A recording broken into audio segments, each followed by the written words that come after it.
So, how long have you been in Vietnam? I've been in Vietnam for almost 3 years now. So I've also been married for 2 years, almost 3 years as well, because I got married 1 year, 1 month after I moved to Vietnam. So yeah, roughly.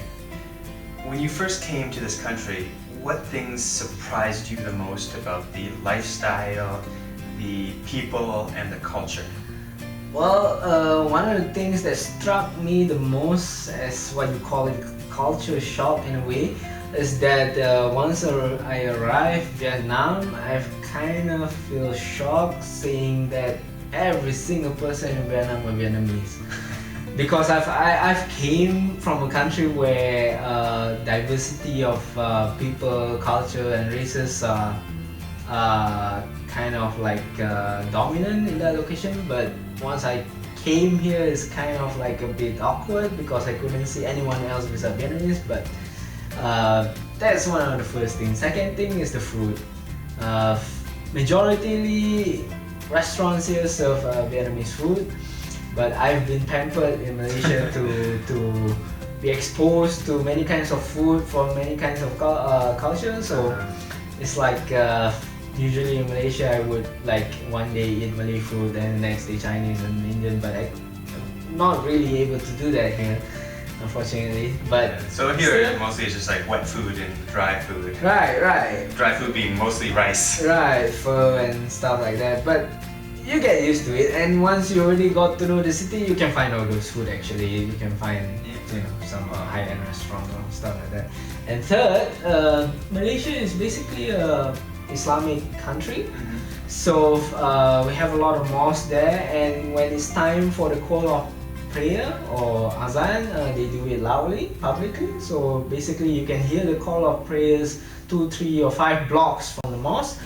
But although in Vietnam we do have a mosque, but they don't really do the call of prayer publicly. So it's just a speaker inside the mosque, and you wouldn't really hear the call of prayer from outside the mosque. So those are the differences that I've surprised initially, but now, after like first 6 months, I was able to adapt to the differences I've encountered in Vietnam. Yeah. Just a ballpark, how many mosques do you think are in the city alone? I could say that every 3 kilometers there's one. Really? Yes. How many? But the thing is, all these mosques is not like in Malaysia where you have a distinctive building architecture style that defines that particular building as a mosque. But here, most of the mosques are normal buildings, so the building looks the same as any other buildings in Vietnam. So on the outside, you got to do a bit of exploration if you want to find one. Yeah. Interesting. Or just Google Maps. Yeah, Google Map would do. Google Map would do. Okay. Definitely. So, in terms of the Vietnamese culture, what do you feel Malaysia would benefit from learning from Vietnam? This is gonna be interesting actually, because for me, I'm married to a Vietnamese lady, and every day I've basically got a chance to go back to her hometown. So I'm given the opportunity to be exposed right smack in the middle of the core values and the core culture of the Vietnamese people. And one thing that I noticed is that the Vietnamese people are very, very family oriented, and that's good.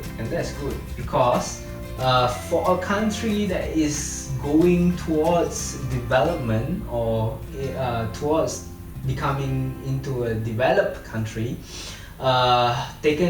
we can see this in Singapore, Malaysia, Thailand. What you see is that in my case, Malaysia, 10 or 20 years ago, the family values are almost the same as the Vietnamese. During our celebration for Malaysia, it will be Eid or Raya, which we celebrate right after Ramadan. So during this celebration, we actually visit our relatives. So 20 years ago, usually when we do visits, we're gonna cover extended family as well as the core family.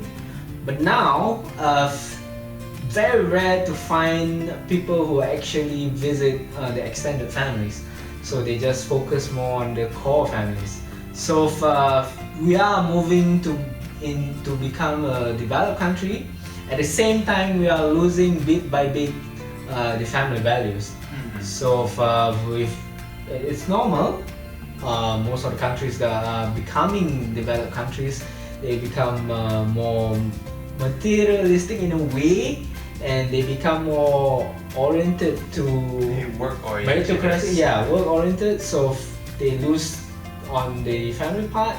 But this is where I can say that we can actually follow Vietnam, because we should maintain our identity by preserving our family values, at the same time trying to be a developed country.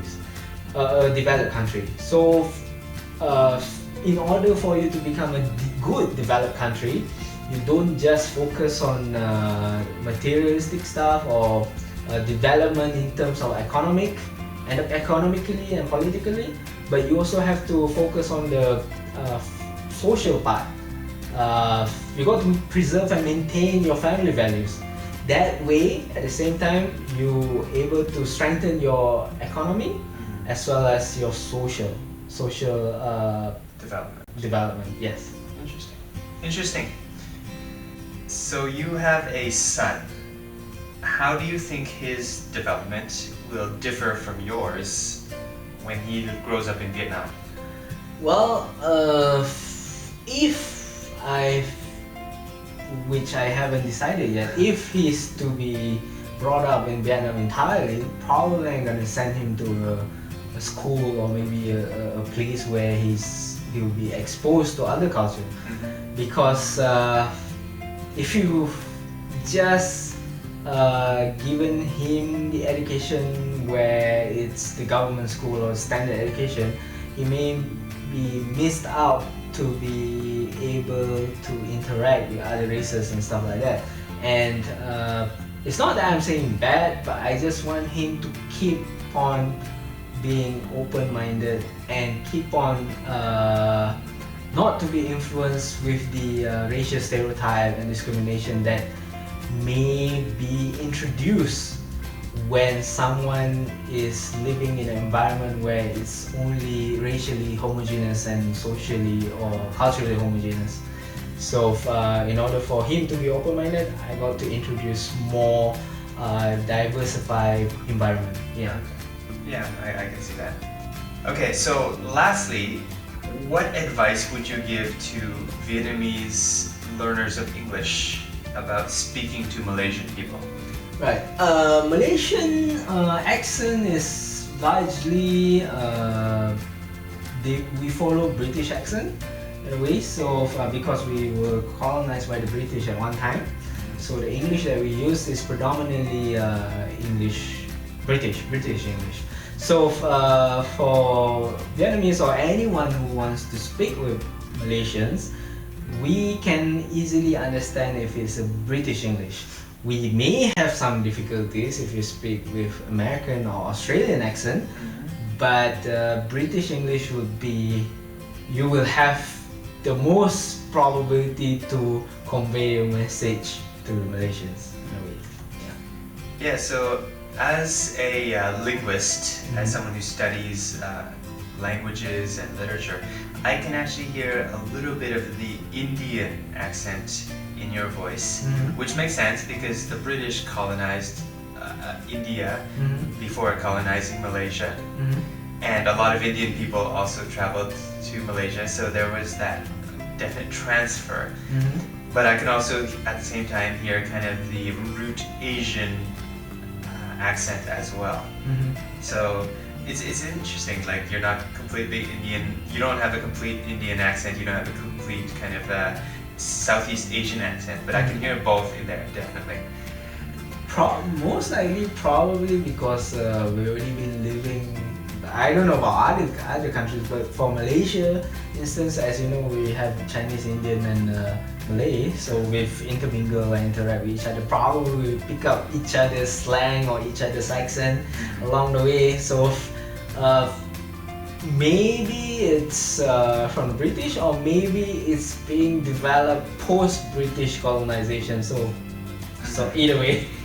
Thank you very much, Maziz, for your time Thank you again. and effort here. This has been a wonderful experience, not just for me, but for all of our learners who not only get to understand a little bit more about your accent and the way you speak, but also from your culture and lifestyle in Malaysia.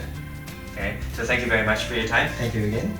Okay, ladies and gentlemen, this is Key signing off from Keystone English. I hope you continue learning and remember our motto of the day: travel and exposure is the best education. Thank you.